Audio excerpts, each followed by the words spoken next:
Hello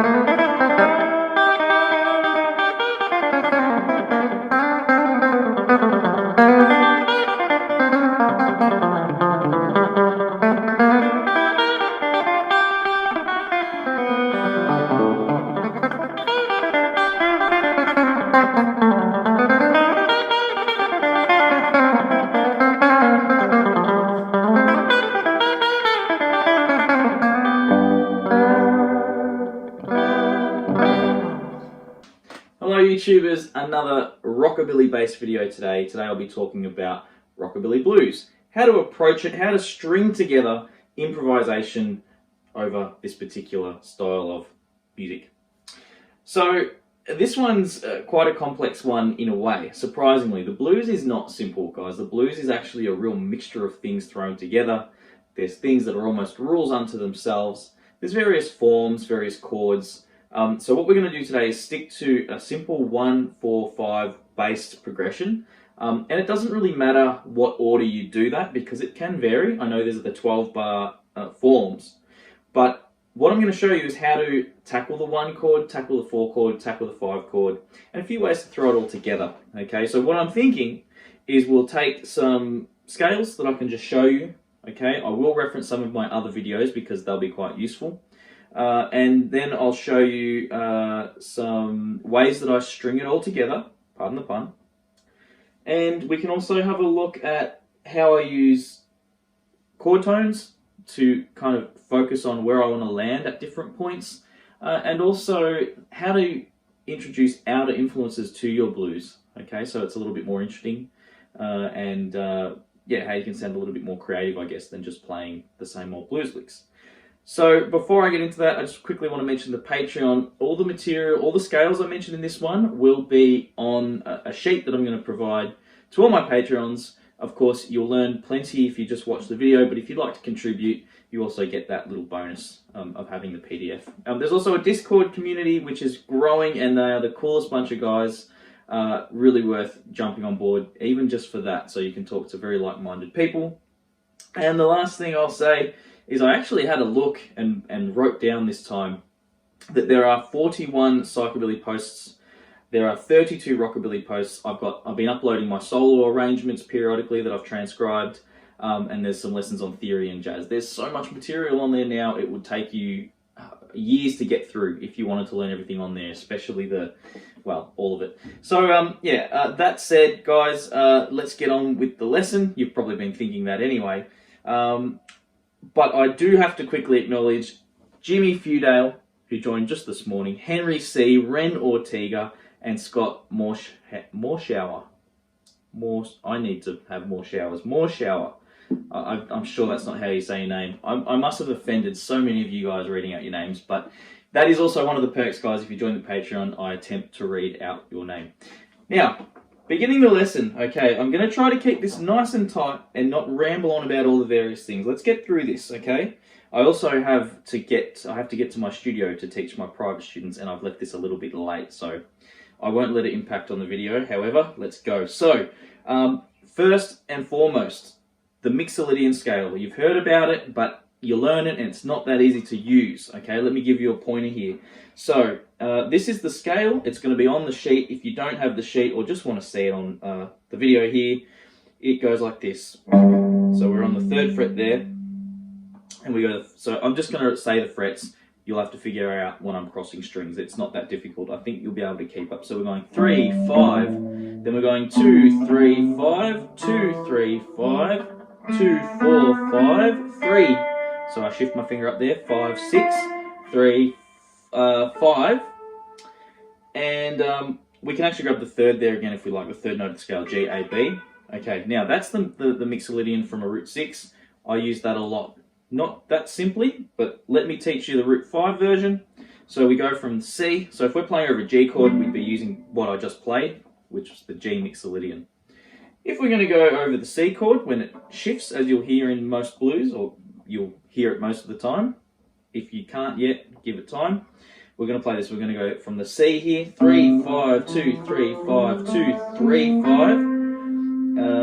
Then we're going to go 3, 5, 6, 3, 5, 6. And you can finish on the C right at the top there, okay? Obviously practicing them backwards is doing that backwards, so that will look like... yeah, and sorry, I've left it to you to work out the G Mixolydian going backwards, but I'm confident you will. The good news is, to do the D Mixolydian, we can do the exact same shape that we played from C up at the 5th fret. And they're three of probably the main things that I work off to improvise over a rockabilly-based blues, but there's some other things that I incorporate as well. So you can obviously use the G minor pentatonic, and you can use that over all three of the chords, no problems, and it's going to sound pretty good. If you're playing on your own though, not really is it going to sound very good. I'm doing the backwards talking thing again. The pentatonic's great when you're playing with other people. As I play by myself quite a bit and do gigs on my own, I tend to like to outline each chord with a few different things.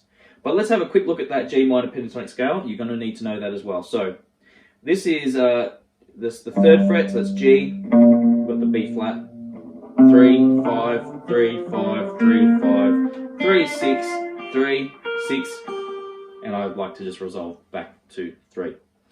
Now, any of these scales, if you want to move them around, okay, try to work them. If you're don't have that theory base and you're not sure how to relocate them, use your ear, okay? If you can hear, and then you come up to G here,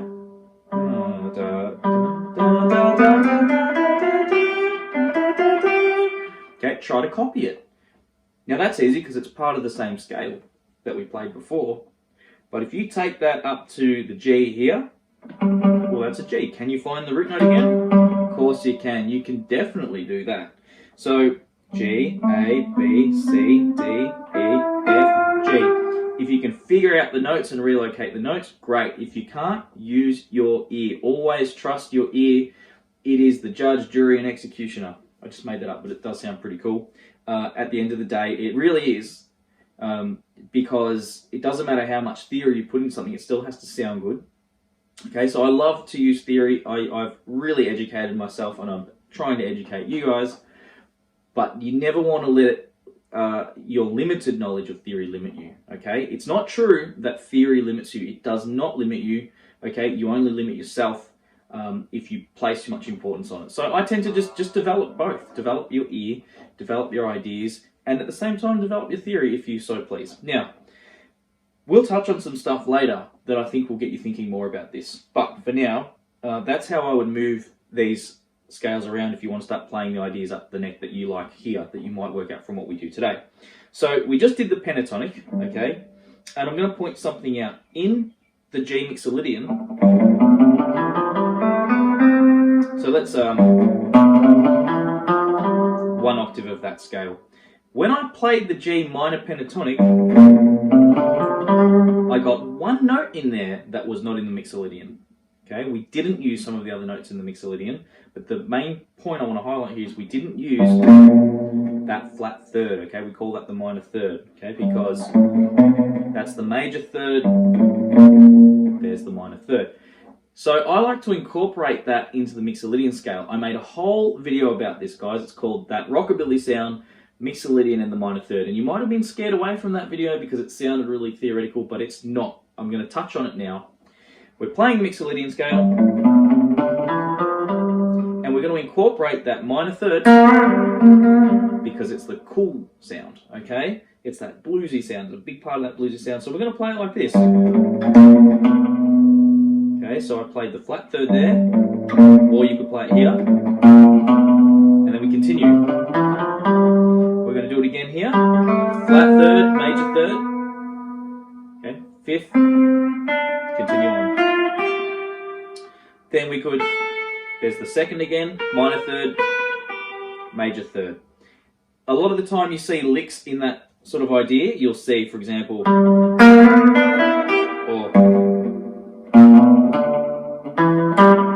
okay, it's not the answer to all your problems to start using that flat third, but it's definitely, you know, giving you permission to work that note in there and find things that you like. So guys, that's one of the first things I would say about improvising over a blues. and sounding like you're playing rockabilly, it's really important that you use that minor third into the major third. You won't play it backwards often. It's not a never, it's just a fairly unlikely. And it's funny because I saw a video recently where someone was talking about that. Uncle Ben, I think his name was, Uncle something, and he talked about one of Setzer's solos, and he insinuated that Setzer was making mistakes going from the major third to the minor third.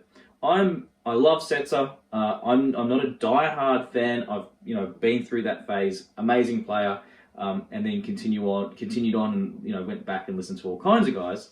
But I tell you one thing, there's nothing wrong with doing a major third than a minor third if that's something that you've played. And if it's an idea that you're repeating, it's probably something that's working. And I'll leave it at that. So anyway, moving along, we've talked about using the minor pentatonic, incorporating the minor third, which was there too, in the minor pentatonic, into the Mixolydian, so we get the Mixolydian with the flat third. Let's do that with C, okay? So the minor third of C is right there. So we're gonna do the same thing for C. We're gonna bring it in to the root, what we call the root 5 Mixolydian shape. Minor third, major third, okay? And then we get the same thing here, minor third, major third. So that's inserting the minor third into the Mixolydian. Now what about, before I explain the last part of this element, what about going backwards? Okay, when we go backwards, we actually still want to play the minor third to major third forwards. So we would go...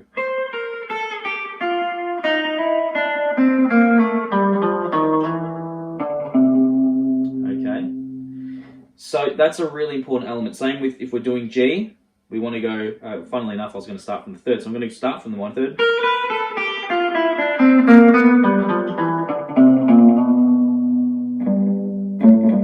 Okay, I often skip that 9 and resolve the second note of G and just coming backwards if I'm improvising. So naturally I want to do it when I'm trying to show you the proper scale. But the point is, use that minor third to major third going forwards, even when you're going backwards. Now, improvising is a loose term. It's a very interesting term. It's a very interpretable term. It's generally stuff, to be honest, that you've worked on. And I use the analogy of boxing. If you think about how someone learns to box, they learn combinations, they drill things, they learn patterns, and then they get in the ring and they are certainly improvising. Okay, you cannot say they're not improvising, but they have drilled those ideas over and over again, and good improvising players have done a lot of work, quite ironically, in the background to be able to deliver those things. So keep that in mind and spend some time writing your own ideas, okay? It's going to help you a lot, and it's going to help form your own sound if you compose ideas, practice them, and then they'll come out when you're improvising. Also, learning other people's ideas. Be careful of that. I think you need to do a lot of that, but at some point you have to stop doing that. Start writing ideas that you hear, okay? That's what's going to make you your own player. So that covers the Mixolydian, and then adding the flat third, and we would just move that up to play over the fifth chord, the D. There's that idea there. So anything that you work out, even that minor pentatonic, okay, even that minor pentatonic, you could move that up to the 8th fret for a C. Okay, and the 10th fret for D, and that's going to work too. You're going to get away with that over the 1, 4, and 5. So you can see there's a lot of elements you can pull into this. It's not simple. So where does that leave us now? We've covered off a few things. Let me have a look at the list here. Yes, so the other thing is that I'm using shapes and I'm moving things around, but here's a completely different approach, just in case you weren't confused. If we play right across G Mixolydian, like that, and I say, hey, you can use that box there and use those notes. If you are educated on the notes that you're using when you're using a G Mixolydian or a C Mixolydian or a D Mixolydian, we can keep everything in this one region, okay, and not think so much about shapes, but we can work off notes. So over G, I'm thinking these notes, G, A, B, C, D, E, F, G. Over C, I'm thinking in that same combination of notes, we need a B flat, because that's what we got in the C Mixolydian. Okay, C, D, E, F, G, A, B flat, C. So we can grab a B flat, okay, and I'm going to play an E natural there. So we end up playing a G Dorian, believe it or not. Not important, guys. Don't panic about that. Let's just stick with what notes we need. We know that a C Mixolydian, the note that differs is a B flat. So I'm just going to take that G Mixolydian, that whole box there, and I'm going to flatten the B. And over the C chord, I know that's going to work.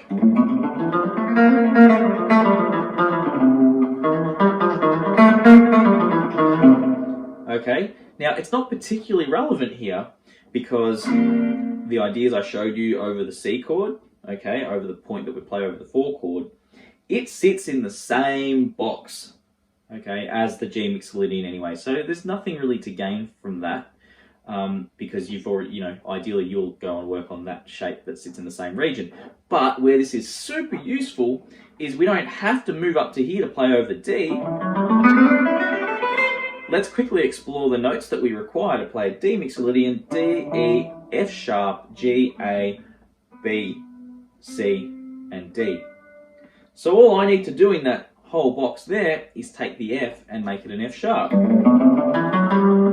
Alright, and that's going to give us the flavour of the D7. Okay, so if I was to play over the 1 chord, play over the 4 chord, I'm going to make a B flat in there.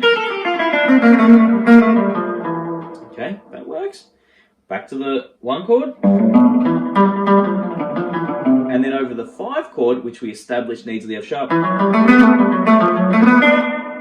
you can hear the D7, the 5 chord, right in there, okay, in that one change of note.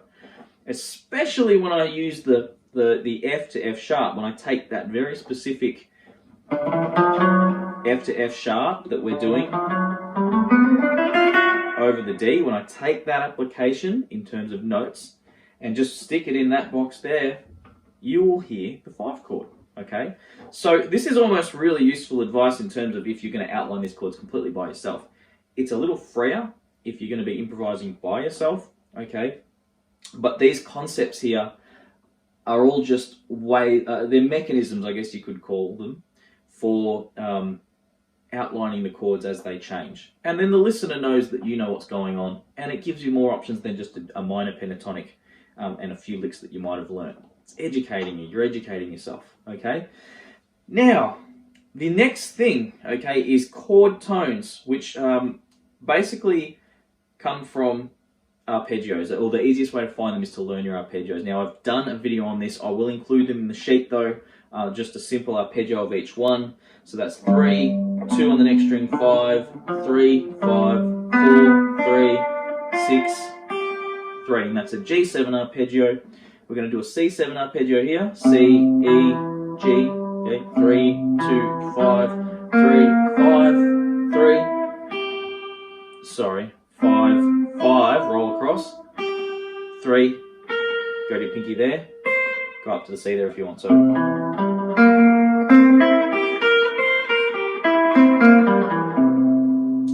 And then, of course, the same shape up the 5th fret.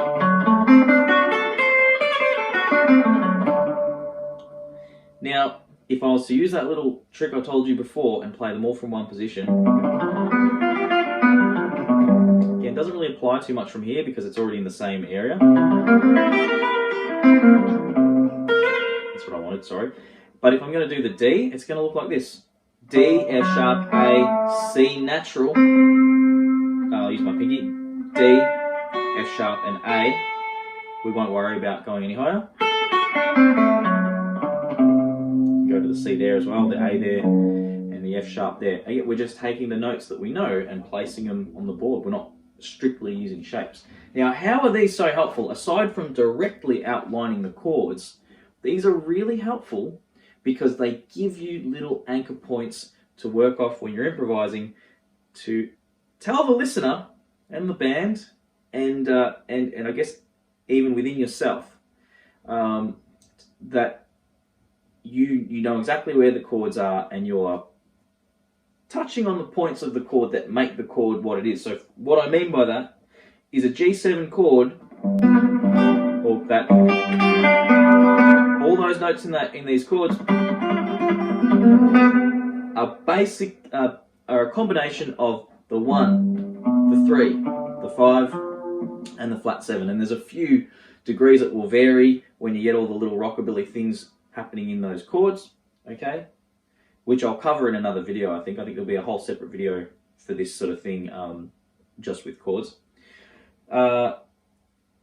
Yeah, so the arpeggio outlines those important notes. If I do it from C, C, E, G, B flat, C, E, G, B flat, they're all key notes.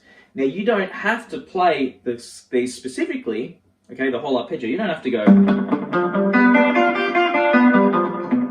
They sound good.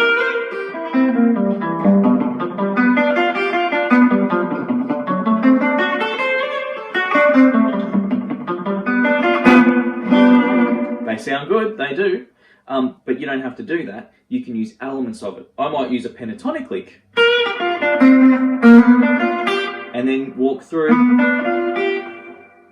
little bit of the arpeggio, okay? I may simply target aspects of the arpeggio. So I love the third, okay? So I might go, and I also like to roll in from that minor third. I like to finish a lick on that third. Maybe I'll finish on the 5. Okay, what's the 5? It's 1, 3, 5. Any of the notes from the arpeggio. So maybe I'll target a lick that's going to land there. Love it. Sounds great. Okay. What about the flat 7? Oh, come on. That's awesome. That's the thing. These licks are really cool. C7. Okay. I'm going to target the third of the 7, and I cheated then. Cheated. Get me out of here. I cheated. Failed. No, not at all. This is awesome. This is the good stuff. Here's the 3. I just threw caution to the wind and played a bunch of chromatics, and I landed on the 3, and everything sounded fine to me. Hopefully to you too, but definitely to me, I was happy with that. There's a tip in itself, guys. If you have some semblance of the important notes which you can get from the arpeggios, they'll be in the sheet, okay? Then you can get away with things and land on them, and land on those important notes. And you sound very informed. It always works, okay? I think Setzer does do a bit of that kind of thing, but he's been playing such a long time. He knows what he's doing. Come on. All right, now, over the D7, I'm going to grab the A. The A there, I know it's from the arpeggio. Okay, you can find these important notes just by learning those 3 arpeggios. Finishing on that 5, sounds good. Okay, these are the things that I use, and stringing it together means putting time into working out some licks that cross them at the times you want to cross them to match whatever it is that you're practicing over, whatever the structure of the progression is. Okay, you need to work that out yourself more or less. But some tips. It's a great idea to think ahead. So if I'm playing in G, and then the next chord's going to be the C, I'm maybe going to walk up into one of those important notes of the C that I worked out from the arpeggio at the start of that bar where the C comes in, okay? Rather than just, for example, starting from C. I do it, don't get me wrong, it's not wrong, I do it all the time actually, but you don't have to do that. You can just work your way into the nearest note that came from the scale that you wanted to work on over that chord. So for example, if we're playing over the G chord, and I get up to the D at the end of the bar, I might slide into the E when the C comes in. And then I walked up, I'm thinking ahead to that G. So as that bar resolves, I'm going to be on that G, okay? So let me do one more little demonstration. And there's only one other thing that I wanted to talk about, actually, and I will talk about that before I have another little quick jam. Outer influences. Take ideas from all kinds of things. You know, one of my favourite ideas over Rockabilly Blues is actually a Wes Montgomery type lick. Probably a Charlie Parker lick, to be fair. But it's kind of bebop. It's where I play... I'm playing an A minor arpeggio because those notes result in a D9. Okay, they give you the notes out of a D9 by doing that. It's called chord superimposing. It's another level to what most rockabilly players will think and talk about, you know, and that's why I'm never too cool for more theory, because it can make you a more interesting player within that genre, you know. It should be a natural progression, if you ask me, from rockabilly to getting into jazz. But anyhow, the point is, take ideas from other styles and don't stop learning. I don't want people to settle with anything, you know. As a rockabilly player, you don't go, I don't need to know any of that stuff because I'm just a rockabilly player. Man, go learn other stuff, even if you don't learn the theory of it. Learn other licks, bring it to the fore. So we're on the G, and then the D comes in.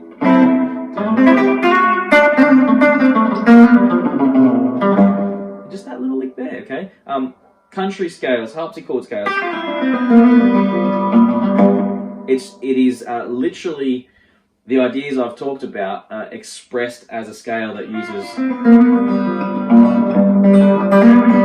uses open strings as well. These are all outer influence, okay? This is not necessarily stuff you would have found in straight up rockabilly, but personally I think, I like to think it makes my playing interesting, of course. So that's it, guys. That's pretty much everything. They're all the things for me that go into my improvising over a rockabilly blues. I guess I'll just finish by trying to put some of it together. I can't promise how it's going to go, but here we go.